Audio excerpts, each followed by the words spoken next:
Hi, and welcome to the next episode of ID Cyber Sessions. I'm Steve, and this is Alice, and we both work here at ID Cyber.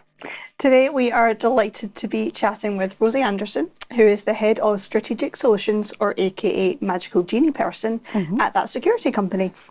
But you only recently started there after 20 years in tech recruitment. Yes, 2 decades, that's a very long time.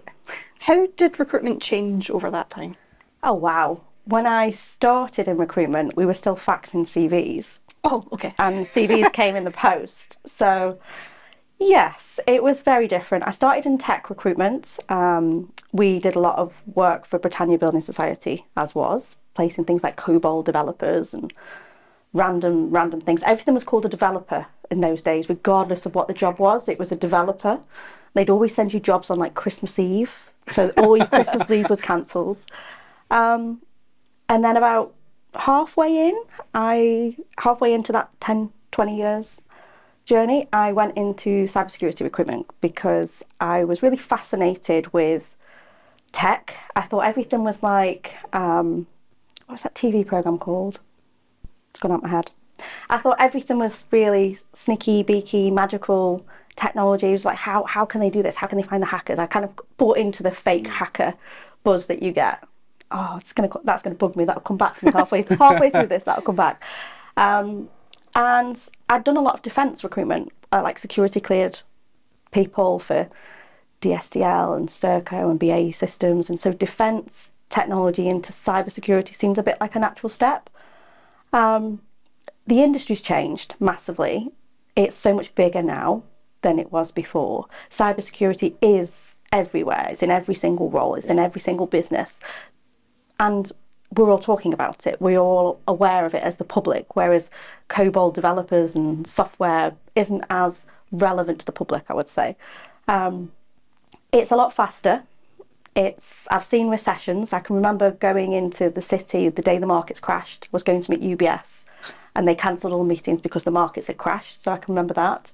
And I've seen lots of recessions where there's been loads of talent and not enough jobs, and where there's been not enough talent, and how that's sort of changed the demands. So yes, it's been an interesting journey. Not many people do 2 decades because they're not insane. But what I found with cybersecurity recruitment compared to tech was all the conferences, the community. We were so welcomed as recruiters because actually, as long as we're doing it for the right reasons and we're not going to swear, knobheads, is that swearing? I don't know. It was a lower version of what I could have said. As long as we're doing it for the right reasons and we actually care about what we're doing, we're placing people in the right jobs, you are welcomed as a recruiter into this industry. It's the ones that are robbing Peter and fleecing everyone that aren't very good, or they're making up stuff, they're making up jobs, or they're ghosting people that get the bad rep in recruitment. Now, what I will say is we are in a tech recession-ish. There are still jobs out there. There are a lot of recruiters that have gone into cyber. I can probably name 5 off the top of my head that have actually gone into the industry now because those skills are so relevant. But I know that's a question we're going to come on to. So in terms of the time that you've been in this, have you seen that what recruiters are looking for and the people who are looking for the jobs, you feel that what they're requesting has changed? Oh yeah, like no one wants to go into the office if you're a pen tester, or even now, like we can sometimes have projects and the customer wants someone on site and they're like, really? Why?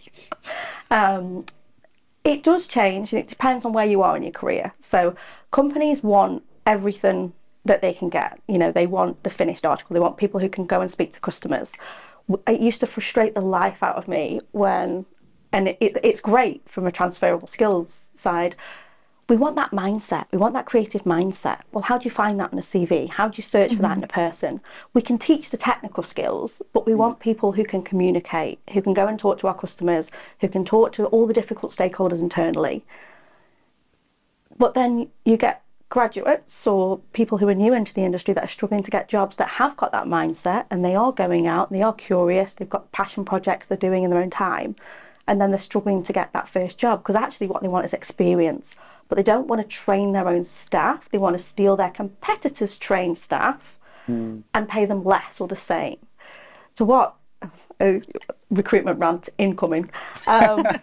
What used to really frustrate me was you'd go through a process and the candidate said all the way through, I'm on X, I want 10 grand more. If I'm going to move, if I'm going to change jobs, because it is a big career change for someone, even if you're changing jobs, there's a lot of stress. You've got to be back on probation. Well, you've, like for me, when I started my job, I'd not been on probation for 20 years. It's like, what is this probation? Like, can I get sacked? But you've got all that upheaval of moving, changing processes, learning new skills. How every company operates differently, every stock operates differently. Why are they going to do that? And then you're going to offer them the same money. Well, you're not going to do that, are you? So we would be there as the recruiter saying they want X. This is the salary they want. And they'd come and they'd offer 10 grand under X. Sometimes they'd offer exactly what they were on. And then they get frustrated when the candidates turn down the offer. Well, tell them I'll give them what they want. No, it's in there now. It's in their mind. They've got 3 or 4 other interviews. Even if you then give them what they want, you've put that seed of doubt that actually you're not valuing them. So from a candidate perspective, what I used to see, obviously it's been a year since I've been out now, but they want career development. You're not going to move to do the same job that you were doing. You want advancement. You want more responsibility. Or you want to know you're part of a journey doing something new. A lot of people didn't want to work in consultancies. If they'd been in consultancies, they didn't want to work for another version of. They wanted to go in-house and actually see those projects coming through. We used to get that a lot. And for graduates, they just want an opportunity to learn and grow. And I say graduates as entry-level talent, not necessarily having a degree. They want the opportunity to learn and grow. And actually, the businesses that do it well are the ones that do develop their own talent and they do invest. And they have a training program. Because the other thing that you see is if you're only ever bringing in staff with 2 years experience, at some point, you're going to get to a level where you've got management and you've got all these people in this middle tier. How are they going to get to management? Because you don't like flip a switch and suddenly you're a manager now and you know what to do. You need to be mentoring and training junior people as a kind of gateway to management. So the businesses that understand that were the best to hire for, I used to find. Coming back to something you said at the start, where you spoke about employers were really looking for kind of creativity and networking and all that kind of thing. I'm just thinking that social media and online presence, that's obviously become so much more relevant in the kind of latter half of the 2 decades of experience you had. How would you advise people on their use of these? So I did a talk the other day on personal branding, which sounds really cringy. But I realised, so I thought, how long have I been on LinkedIn? I've been on LinkedIn since 2006. So I think I was probably one of the first LinkedIn users, or definitely an early adopter. Personal branding is important. And the first thing that somebody does, I used to see it all the time in recruitment, like so-and-so's joining the team, you go on LinkedIn. Where have they been, where have they worked, what they like. You kind of like do a little bit of stalking of the social media, or particularly LinkedIn. It's really important. If you are a junior or you're trying to get into the industry, how does somebody know who you are if you're not on LinkedIn? Or I'm going to avoid Twitter because it can be a cesspool. But from a professional networking, at least on LinkedIn, you're not facing cat memes or, I mean, I don't know, it might be a new trend next week, but it's your professional networking. They can see what you're doing, they can see where you're going. Like particularly if you are going out to conferences, you're then writing about what you've seen. If you're junior and you're looking for a job, that's one of the best things to start getting noticed, building your connections. Most jobs opportunities come from networking. So you might see a role advertised and you get 100 applicants. Like when Eliza advertised for my role, she had about 3,000 applicants. And I remember that post. Yeah, it went viral, didn't it? But it was a mix of like salespeople hating on her and like emailing to say that she was a knobhead, or a mix of industry saying, actually, yes, this is how we want to be sold to. This is the right sort of a way to approach strategic solutions. I hesitate to call it sales because it's not, but having that LinkedIn presence where you talk about where you're going, and I know I'm on LinkedIn every day because I'm going somewhere every day, it feels like, but that's kind of my job. It's a big part of that. But even if you're the most shy person in the world and you don't want to be on LinkedIn, write a blog. If you're in uni or you've got passion projects, write about what you've done, what you've learned from that process.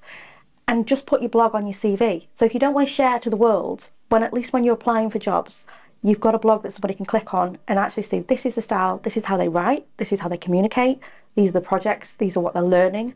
Actually, I've got an understanding of that mindset, because that is what we get told as recruiters. We want the mindset. Well, what does that mean? Like, define mindset. So yeah, LinkedIn is so important if you're job hunting, but also even when you are in work. I got my job through LinkedIn, through networking. I didn't technically apply. I recommended people to Eliza.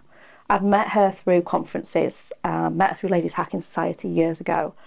When I saw her role, I recommended people to her, but I wasn't looking. I was running my own recruitment business, you know. It was only through actually seeing her at an event and saying, have you found anyone yet?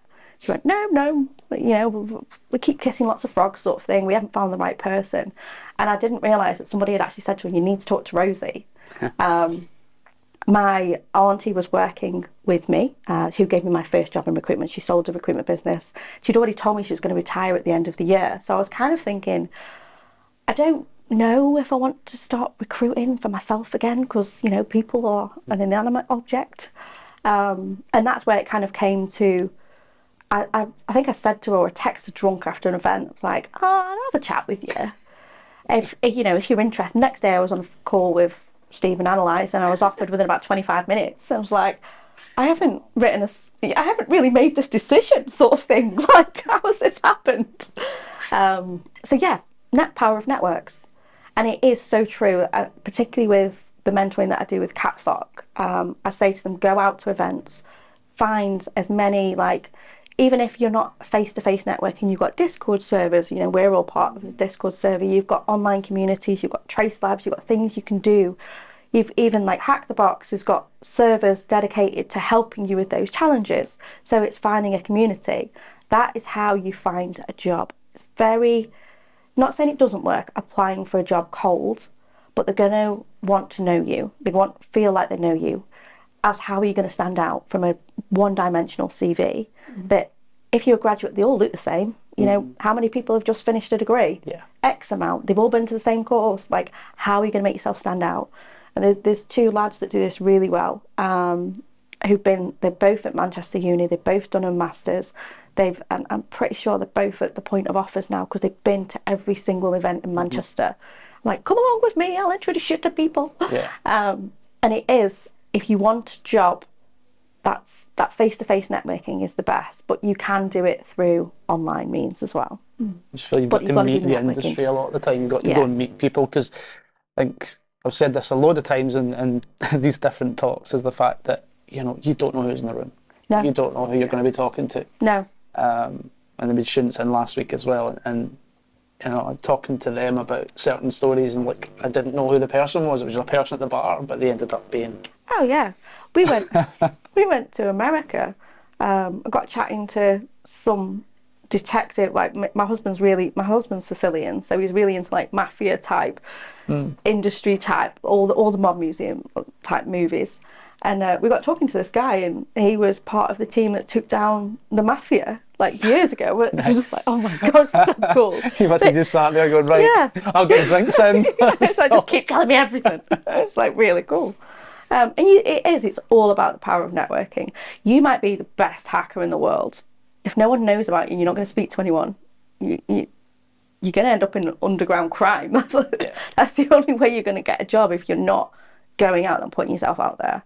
Because there's so much, there's not a skills shortage at all. There's a shortage, there's an expectation gap between what the industry want to hire, and also students who do a degree and think they're going to walk into a job. Yeah. Even after 3 years, you're not guaranteed. Nothing's guaranteed. What really frustrates me, again, recruitment ranting coming. Right, coming. Students who have got the best skills, they come over from other countries, we take their money to do master's degrees, and we don't do any support to get them a job that's going to sponsor a visa. And I know a couple of amazing students who've been and volunteered at B-sides, they've done all the right things, but there's not enough businesses that are sponsoring visas. And we keep bringing more and more foreign students in, taking their money, but there's no way for them to get a job. They can't go and work for defence because of security clearances. Sometimes they can't work for banks because they've not been here for so many years. It's a real bugbear of mine. I think it's something that massively needs overhauling. Again, rants. So moving on, is there any sort of the biggest traps that you've seen within the sort of recruitment, you know, within that workflow, the pathway sort of thing that people are falling into? Definitely thinking because you've done a degree, you've done a cert, you're going to get a job. You have got to go out and push for it. People can get pigeonholed sometimes. They can stay in a company too long. Now, I did this. I stayed in one business for pretty much 15, 16 years through 2P. And when I came out, my salary was a fifth of what it should have been because I'd stayed within a company for forever. But pushing yourself, like I loved my job. I loved being part of that. And I realised it was only when I left, I was kind of like, God, I was taken advantage of. But if you're putting yourself forward for opportunities and you're putting yourself forward to keep learning new skills and being visible within a business as well, like making somebody know what your skills are and what your ambitions are. And it's okay for those ambitions to change. Like I'd always said, I've stopped saying I never want to do something because I'd end up doing it. I never wanted to lead a team. I never wanted to be in sales. I bloody love sales. I really enjoyed that people element, but it was only because I kept putting myself out there to say, actually, yeah, I'll start a specialist division in cyber. Never done it before. Actually, yeah, I turned down the opportunity to join someone in my own recruitment business because I was like, I can't do that. I've got 2 kids, and then came back from maternity and reasons. I went, actually, yeah, I will do that. Sod it. Pushing yourself. No one knows what your ability is other than you. And no one should be able to tell you can't do something, which is something I'm really passionate. If someone tells me I can't do it, I'm like, I will. Yeah. I'm going to nail it. Game on. Yeah. But also your ambitions can change. And I think particularly for businesses when they're leading a team, knowing that, okay, the last time you spoke to that person, they didn't want to do this. Well, that doesn't mean they don't want to do it forever. Just because someone said they're happy in a SOC doesn't mean that in 2 years, actually, they're getting bored of that and they want to do more defensive work. Careers are so squiggly, we all know that. If you speak to any CISO, if you've got 5 CISOs in a room, how did you get to where you are? They'll all have taken a different squiggly path. And most of them will be going, I don't want to be a CISO anymore. For reasons. Yeah. But yeah, that's probably staying somewhere too long and also not making it known. Like one of the first things I would do is say to somebody, I want to look for a new job. Have you spoke to your boss? Don't necessarily tell them that you're looking for a new job, but if you spoke to them about the reasons that you're looking without being explicit that you're going to leave, to see is there not an opportunity within a business for you. Because you can find people who are in IT that think, actually, I want to get into cyber. When they hand the notice in, the boss will say, why didn't you tell me? We could have done that here. And even if you stay, there's same as with that counter offer situation of they've offered you less than they up it. Even if you stay, you've put that doubt there now that you're not staying. Yeah, you're not happy.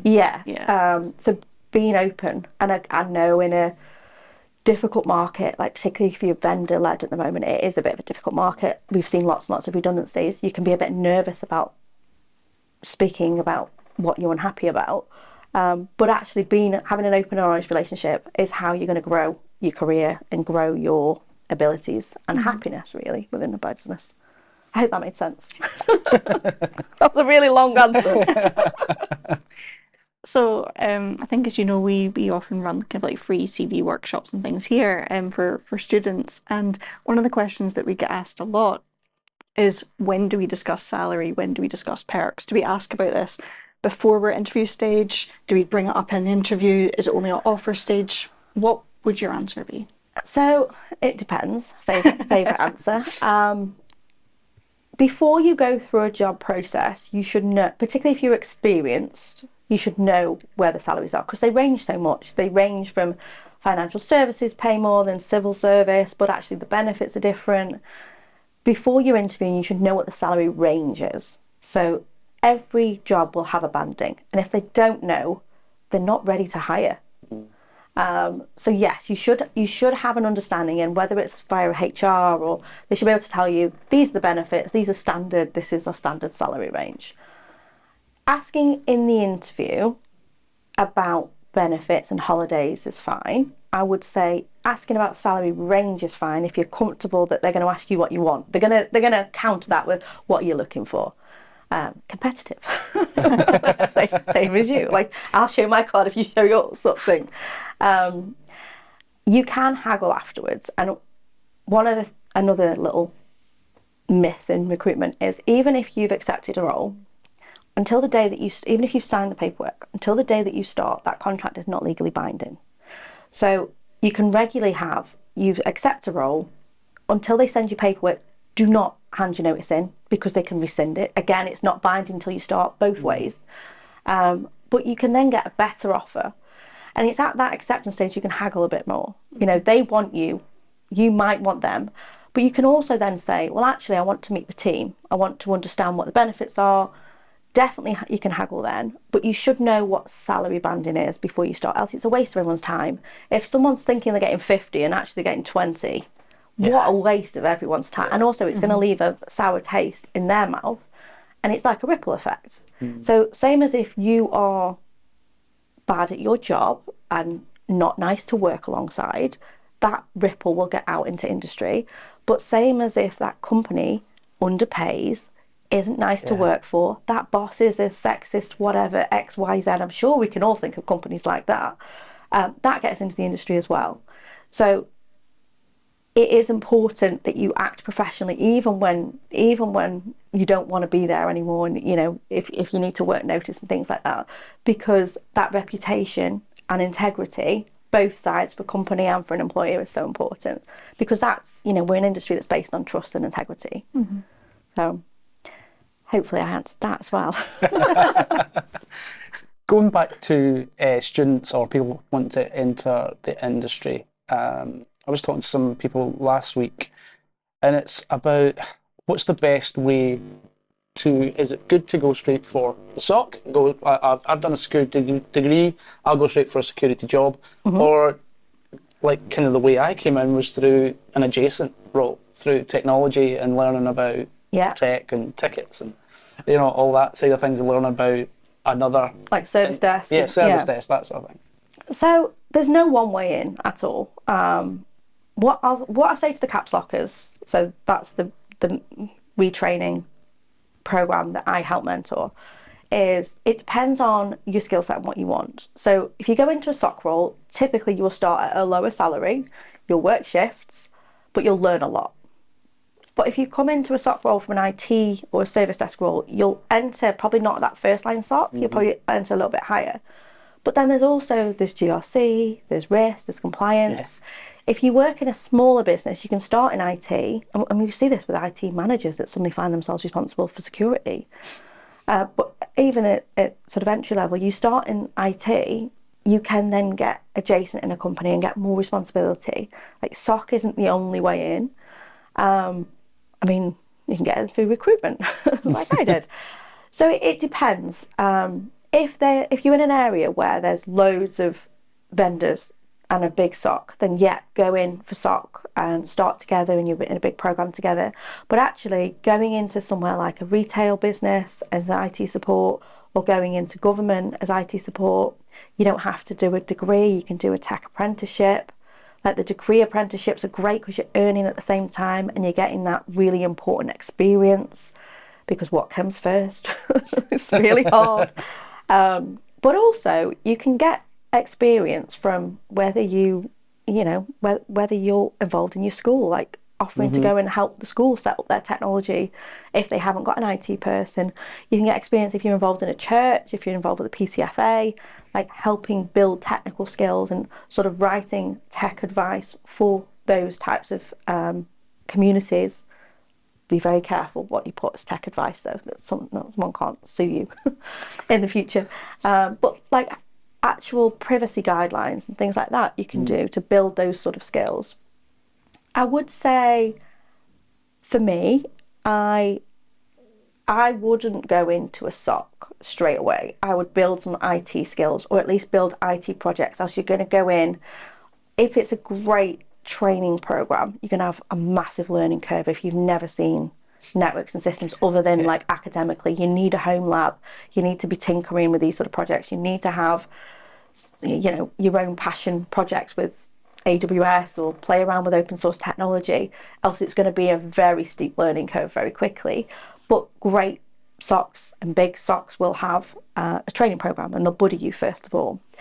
So back to your question about what can you ask in an interview, that actual learning environment and meeting your peers and understanding who you're going to work alongside, who's going to be your buddy, or what team you're going to work in.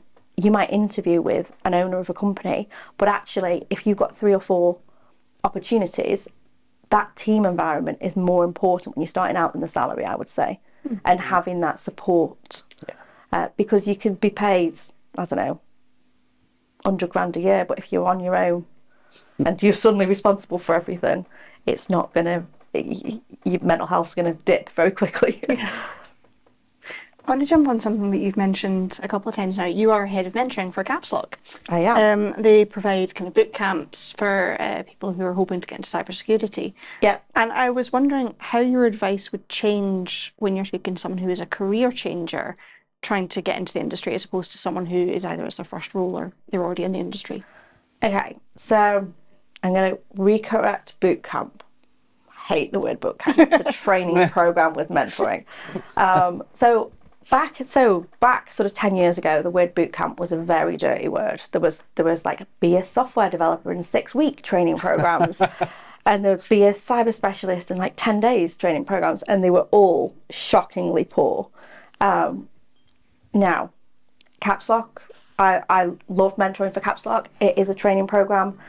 It is, I've seen the outcomes, the positive outcomes for people. If somebody is going and retraining, regardless of whether they've been a hairdresser, regardless of whether they've been a stay-at-home parent, they are coming with a level of life experience. Now, I will say to them, depending on what they are, like we've seen people who've been DJs who are now working for Big Four. So if Big Four, Capgemini, lots of businesses hire Caps Lock graduates into their Big Four previously only ever degree level. You know, the quality of what they're learning is really, really good. Now, not everybody will get a job. They don't guarantee a job at the end of Caps Lock either. They say, we will put you through a training program, we will give you the support, you get weekly mentoring from people in industry, which is the part that I run. So I bring in mentors to help on that journey. And one of the key things they talk about is getting ready for CVs, getting ready for interviews, LinkedIn, communities. And obviously they'll cement some of what they're learning in the classroom. Depending on where they come from, if you've been in engineering, what I will typically say is have a think about your soft landing, like you do with the military. When you come out of the military, not all, but a soft landing for military personnel is to go into defence, because you understand those sort of things. You understand the language, the lingo. So if you've been in engineering, have a look at engineering companies that have a cyber business, because actually you're bringing those transferable skills. If you've worked in retail, depending on where they want to do, not everyone goes into SOC. Some go into GRC, some into risk, some into pen testing, some into like broad roles where, and we used to see this in recruitment, cybersecurity analyst means a lot of things to a lot of people. But if you're bringing those transferable skills, if you've been in teaching security awareness, straight away, soft landing. And you don't, your first job isn't always what you're going to do forever.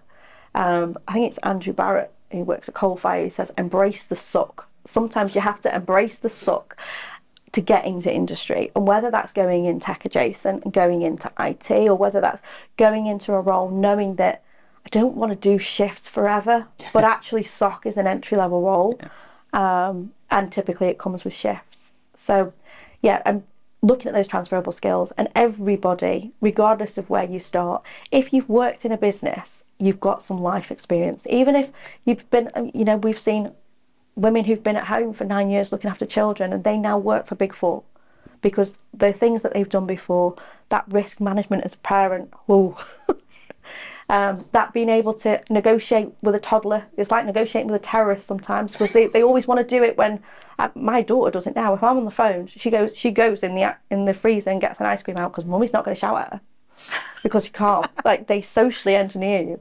So those life skills are so good when we go into this industry, and we need more people. I get that some people aren't happy that, you know, they charge a fee, but they do it like a student loan, and I have seen the positive outcomes, and there are more positive outcomes than negative outcomes. It's like anything though, do your own homework. Yes, you could learn to do those 6 qualifications on your own, but actually doing it in an environment where as a team, they're doing team-based learning. Everything they learn in the classroom, they apply to their fictional company called Plum. So if they're doing a risk, if they're learning about risk management, they then apply risk frameworks to their company, which is MOD type, accredited type business, and everything they're learning, they're then applying. So when they go into interviews and they get asked, tell me about your knowledge around incident management, here's a policy that I created as a team of 5. Yeah. So they've got those, same as blogging, they've got those tangible things they can show what they've done and their understanding, which is, it's different, it's a different way of learning. It's not right for everybody, but I do love working and supporting Caps Lock with mentoring. And actually, think about the mentoring side specifically, that's maybe something that a lot of kind of colleges and unis really could be implementing, is the kind of that CV review, the interview prep, how to network. Yeah, 100%. And then particularly, and I know that I work with lots of universities for my B-sides work, so I don't want to annoy them too much, but particularly when they're taking so much money as off students, having that career element. And what I find is people want to give up their time to help. Like, it's 16 weeks, an hour a week.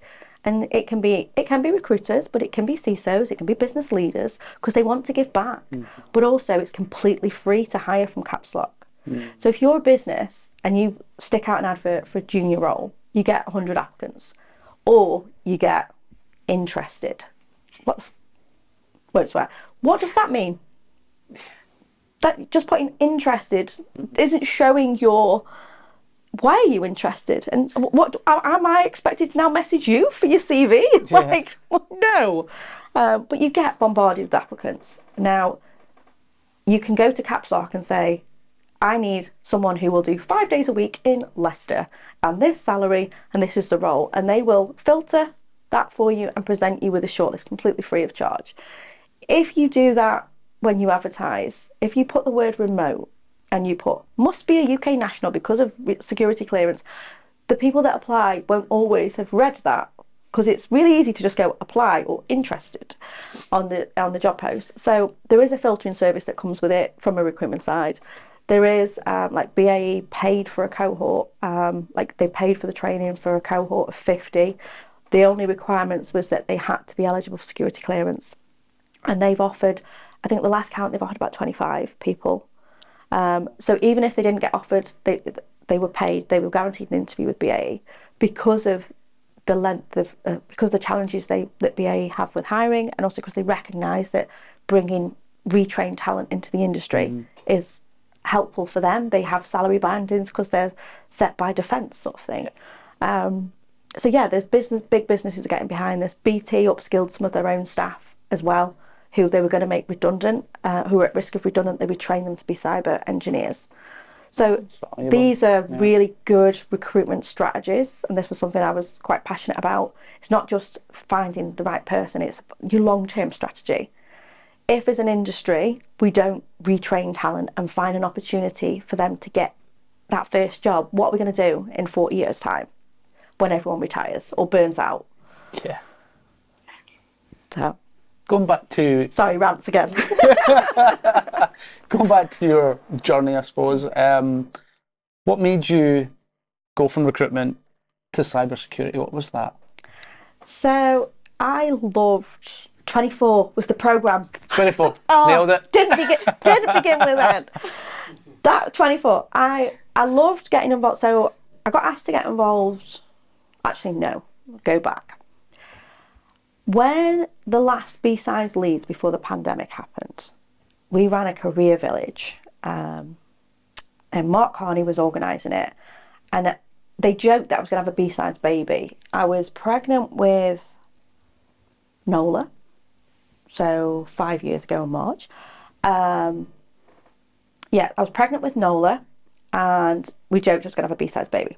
So pandemic, etc., Mark had already said then that was going to be his last B-sides leads. So I was pestering Glenn to bring back B-sides. And he actually said to me, I need, like Newcastle's got the Sam to the Ben, I need a Sam to me. Like, I can come up with ideas, I need an organiser. So we kind of got a team together. But it took a while for him to say yes. And at the same time, I got asked to get involved in B-sides Lancashire. And I was like, well, Glenn's never going to come back to me. There was lots of reasons for a no. So I said yes to B-sides Lancashire. Checked Manchester wasn't going to happen. So we started organising B-sides Lancashire.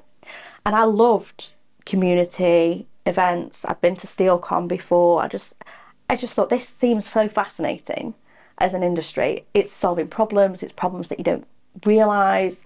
I loved, so I did a bit of defence work. So understanding actually all that sneaky stuff that people know about but don't know about. Or don't admit. Yeah, or don't admit. How hacks happen. Like, how did it, so how, data, what does it mean? Like, why should we care? Okay, someone gets my password. Why should I care? Following that thread. That really interested me. But I'd never thought about actually, I knew I was never going to be a SOC analyst. I was never going to be a pen tester. I could probably be a social engineer. I could probably get into most buildings. I could use my recruitment charms. But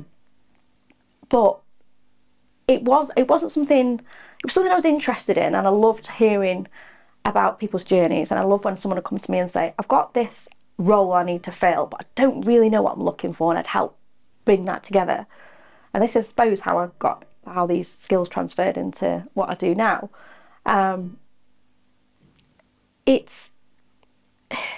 It was through organising the B-sides events that I tapped into that community, and actually that I wasn't a recruitment knobhead. I cared about what I was doing. I was giving some sort of time back because I loved it, and I still do it now. Like, I'm organising B-sides Lancashire, B-sides Leeds. I've run mentoring for Caps Lock. I've got a full-time job.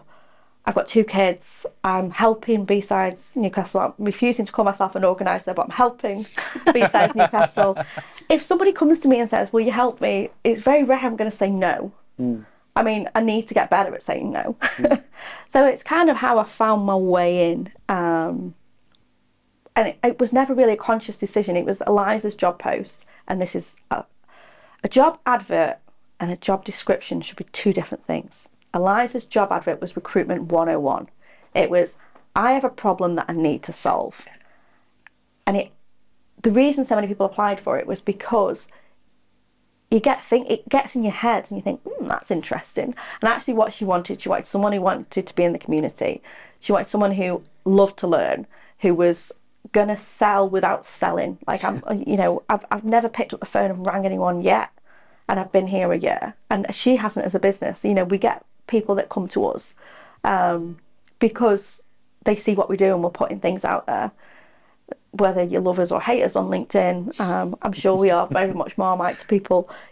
We're noisy without being knobheads, hopefully. But I didn't really consciously think about it. It was that advert that kind of called to me eventually after recommending people.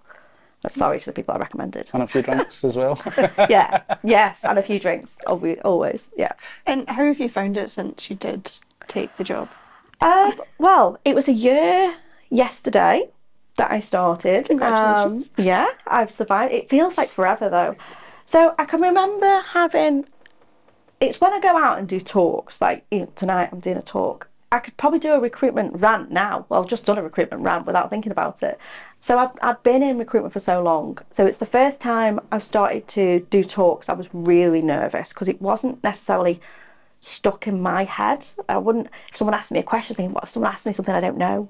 But I've learned so much. Like so my job is, I'm the very first person that somebody would speak to in a company. Like, they make an inquiry, they talk to me about what they need, what the challenge is, and I'll get the right people onto a call and help figure out what it is. So if they want a pen test, we get a pen tester on the call.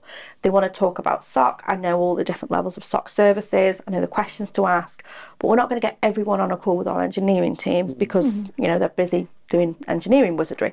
So I understand what they want and then book in that time, and then we'll work together to make a proposal and see it all the way through to service. So when it gets to service, it hands over to our service delivery team. Unless it's, so for example, tabletop exercises, I've said I really want to do tabletop exercise. So I'm going to be a note taker on some tabletop exercises, which I'm so excited for. And if it's sort of pen test, we get the pen testers on the call very quickly to do part of the scoping. But once I understand what they want, if they've got budget in mind, is it web app, is it OT testing? So we get the right pen testers on the call. But I'm learning so much and I love it. It's like, and I had a conversation the other day. I was at an event and somebody was talking about Security Onion and Wazoo and like all different technologies. And I was like, oh, have you thought about this? And afterwards I went, I've just said words I didn't understand a year ago. Yeah. It's really cool.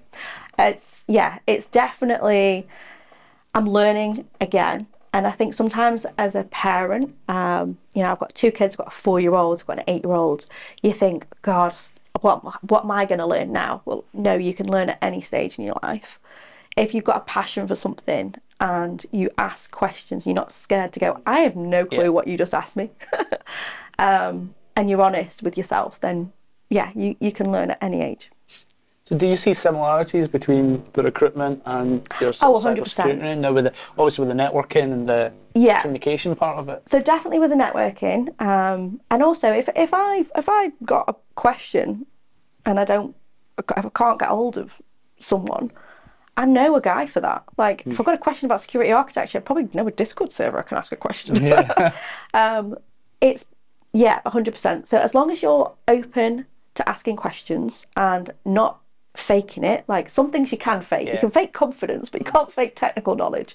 And you're asking open questions as long as you can speak to people. So I'm not expected to be the expert on that. I will ask that question and find the answer.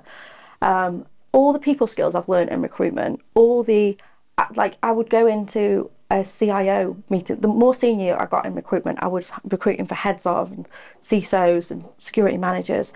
Being quite a baby-faced girl, sometimes at 18 I'd walk into a meeting and they'd look at me like, who are you? I was recruiting for like defence. I was going into defence companies, and sometimes being a woman walking into an engineering, especially I'm 5 foot, I look like a child anyway.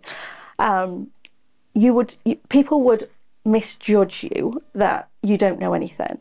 But I think I'm a little bit older now and I'm not scared to go and talk to anyone at any level and say, hey, why are you doing it that way? Just talk me through your thought process. Talk me through why you want to do this pen test, why you want to do this. What's the business goal? What's the relevance? And I also understand how businesses run, having worked in a recruitment business and understanding how OPEX and CAPEX work and budgeting and financials. So going into business to say, right, what's the reason for this security solution that what are you trying to achieve? And I think some of that comes with experience, but also some of that comes from having really, really good teachers at that security company, because they're not scared to, like, I'll ring Mel on the stock and be like, all right, what are you doing today? Let me see. Show me. What the hell is that? And explain to me. Because if you can't explain something to someone, you don't understand it well enough. And as a company, as a culture, we're really good in no question is a stupid question. Like Eliza will say, stupid people don't ask questions. And it's so true. So yeah, I love it. Hopefully that comes across. That's like a really nice way to kind of basically begin our kind of closer for the interview, where we always ask our guests if they've got a book or a blog or a podcast, anything like that they would recommend. So obviously I'm going to say we have the daily cyber briefing if you're interested in cyber news. I love .NET Diaries, and I also got to meet Jack, I can never say his surname, Rysider, at DEF CON, which was really cool. So if you're interested in security, that's a really good podcast. And meeting him is also really cool. I went to DEF CON, don't you know? Blogs. Ooh, I don't know for blogs. I'll have to think on that one. You can always add that. Yeah, we can add that one in after. Yeah, we'll stick with books and podcasts. So if you're interested in cyber and you don't really want something heavily technical, but you want theoretical, James Bohr's book is really good. And I'm going to think of the title of it. Is it the Cyber Circuit? Yes, the Cyber Circuit one. Yeah, that's really good. I'm enjoying at the moment Sarah Armstrong-Smith's latest book. And again, it's the crisis management book. That's really good as well if you want to learn from a business perspective. And she's interviewed a lot of like threat actors and people who've been through attacks as to what they've seen and lessons sort of learned. So that's another good book as well. And then blogs, I'm not sure. I can't think blogs. Excellent suggestion. There's some there that I've not heard of. James Bohr I know of, but Sarah Armstrong, so I need to check that one out. Yeah. But yeah, thank you so much, Rosie, for joining us today. We're out of time. If you want to know what we do at ID Cyber Solutions, you can get at idcybersolutions.com. Thank you.